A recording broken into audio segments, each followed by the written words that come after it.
Okay, today we're going to learn how to balance chemical equations using a matrix. So let's get started here. We'll start off with this chemical equation, C7H6O2 plus O2 becomes CO2 plus H2O, okay? And what we're going to do is try to balance this equation using a matrix right here. What we'll be doing is putting the elements down and the molecules across, and this is what I mean.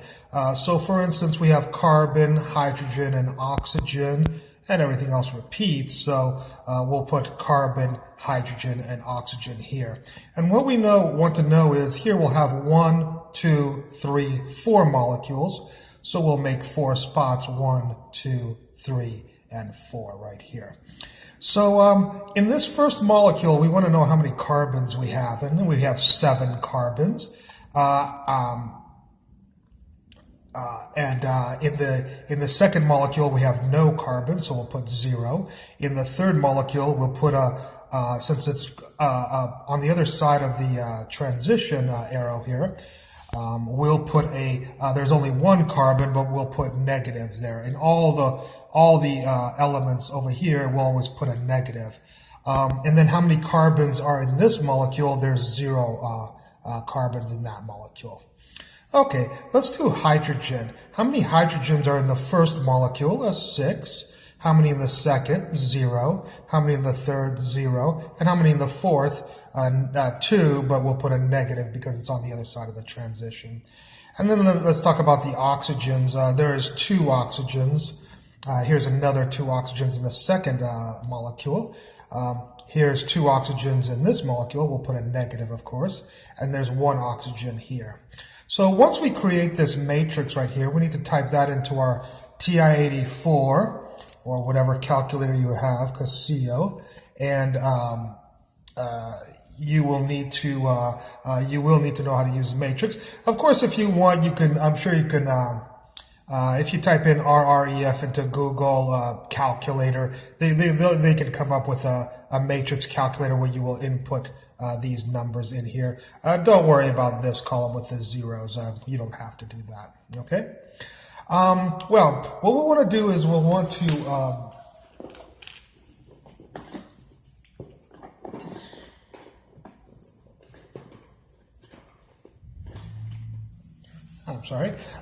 we'll want to RREF this matrix right here. And if we RREF reduce row echelon form, put this in reduced row echelon form for this matrix, we will get this matrix right here. And what we'll notice is this is the identity matrix. And here we have a bunch of numbers right here. These numbers will be the coefficients in front of the first 3, since we only got 3 numbers. We'll have the first 3 molecules. This will be the coefficients in front of them. I'd like to clean these up a little bit before. Some people will put the numbers, the fractions inside, and that's kind of silly because you're going to have to rewrite all the chemicals again. So it's a smarter idea to clean these up a little bit. So we'll look at whatever's in the denominator, a 3, a 2, and a 3, and we'll find the greatest common denominator, which of course is 6. And we'll multiply all these numbers, not just by 6, but by -6, because of course, we just want positive coefficients. If we put negative coefficients, that's fine. Then you'll have to just multiply through by a negative. But why don't we clean it up right here by multiplying through by a -6, and that'll clean all these fractions into 2, 15, and 14. So if we write this chemical equation again, here it is. We'll notice that the first 3 numbers are 2 for the 2 right there, 15 for the 15 here, and 14 for the 14 here. One might ask, what about the last number? Well, once you have these 3 numbers, of course, it's very easy to find the last number. For instance, on this side, there's 12 hydrogens right here. So if there's H2 right here, the coefficient in front of here will have to be 6. So that's not no more guessing in chemistry on how to balance equations. It can be all done mathematically with matrices.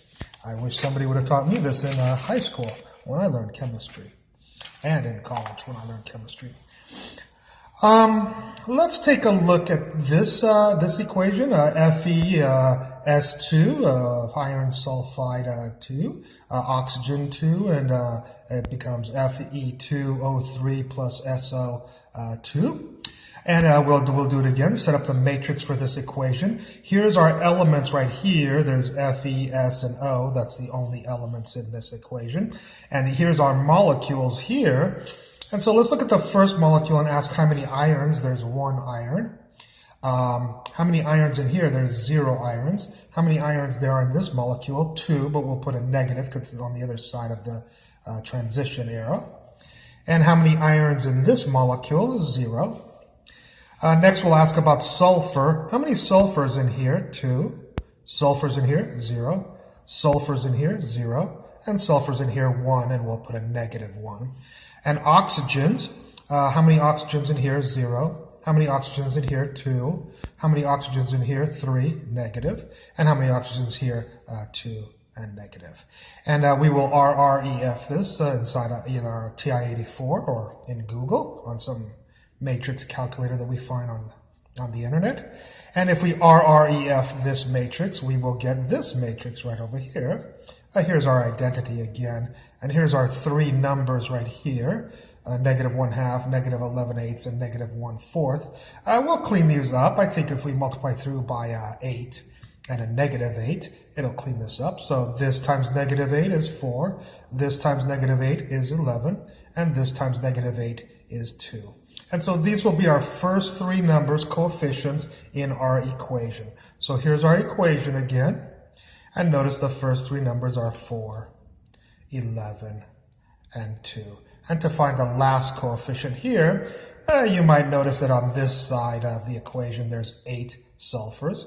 And sure enough, right here, I think we'll need to put an 8 in front of there so that we'll have 8 sulfurs on this side. So I think the last number is 8, which is pretty easy to find out once you know the other 3 numbers. We'll try one more real quickly.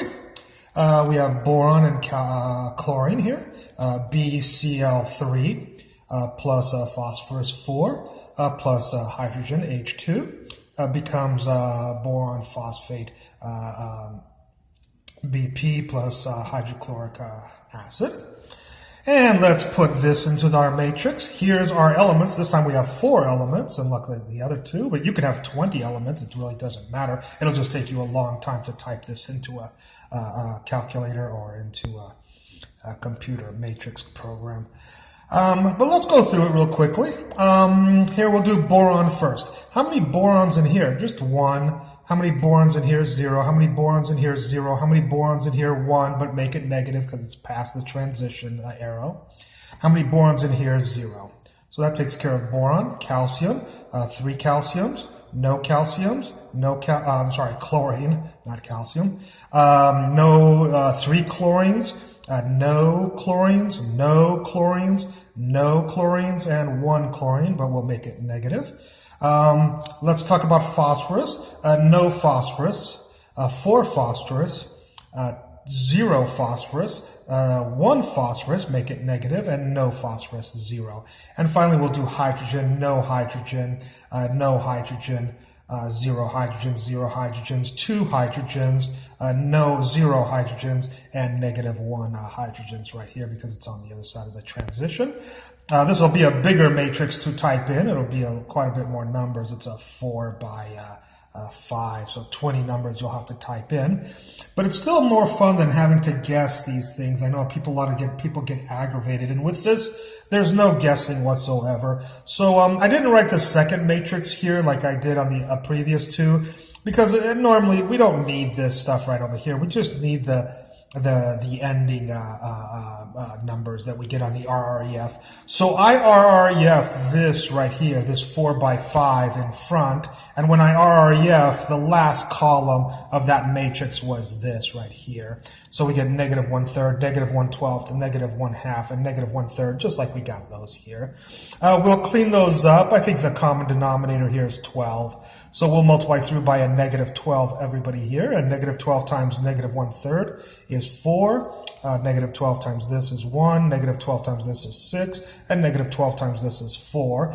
And these will be the first coefficients in our equation right here. So the 4 we put here, the 1 we put here, the 6 we put here, the 4 we put here, and then the last coefficient we don't have. But let's count out maybe how many chlorines you have on this side. I think you have 12 chlorines, and here you have 1 chlorine right here, so you better put a 12 in front of there. So this is, I think, a less aggravating, unless you're a number theory mathematician, which I never was. I was mainly stuck to equations and engineering mathematics. This is a lot more fun than guessing on numbers. And the thing about this is that no matter how complex the equation becomes, you can always get solutions this way, whereas it could take you hours to guess very complicated equations. Well, I hope you enjoyed this lecture, and I look forward to any comments at the bottom of the video page. Thank you very much.